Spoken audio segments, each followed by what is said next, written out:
మానవ జీవితంలో వివాహ బంధం చాలా గొప్పది. ఓ బంధం ఇద్దరు మనుషులను ఒకటిగా చేస్తుంది. కానీ గతంతో పోలిస్తే ఈనాటి దంపతులు అన్యోన్యంగా ఉండడం చాలా తక్కువ అని చెప్పాలి. చాలా చిన్న చిన్న కారణాలతో వివాహ బంధాలను తెంచుకుంటున్నారు. కొన్ని సందర్భాలలో భార్యల వల్ల ఈ సమస్య తలెత్తుతుంటే మరికొన్ని సందర్భాల్లో భర్తల వల్ల ఈ సమస్య వస్తుంది.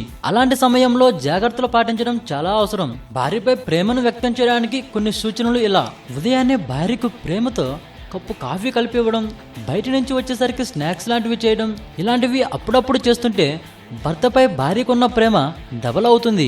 వంటలో కాస్త సాయం చేస్తే భార్యాభర్తల మధ్య బంధం మరింత బలపడుతుంది. వంట చేయడంలో సాయం అంటే కష్టపడి వంట నేర్చుకోవాల్సిన అవసరం లేదు. వంటలో ఏమాత్రం కాస్తంత ప్రవేశం ఉన్నా భార్యకు వంటగదిలో ఎంతో సహాయం చేయవచ్చు.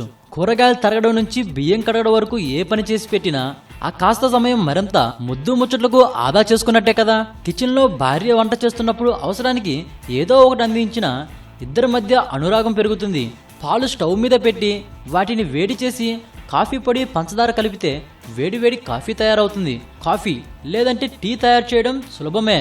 ఎటొచ్చి ఎంత పంచదార పొడి వేయాలన్నా దానిపై అవగాహన పెంచుకుంటే చాలు, పని సులభం అవుతుంది.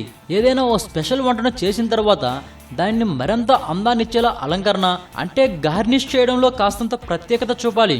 ఇక ఏ రాత్రి అయినా డిన్నర్ సమయంలో మీదైనా ఓ స్పెషల్ వంట ఉంటే ఆ రాత్రి మరింత మధురానుభూతులను మిగుల్చుకోవచ్చు, సుఖమయం చేసుకోవచ్చు, నూరేళ్ల పంటను సాకారం చేసుకోవచ్చు. ఈ వీడియో కనుక మీకు నచ్చినట్లయితే లైక్ చేసి షేర్ చేయండి. ఇలాంటి మరిన్ని అప్డేట్స్ మీరు పొందాలనుకుంటున్నారా? అయితే సబ్స్క్రైబ్ చేయడం మర్చిపోమకండి.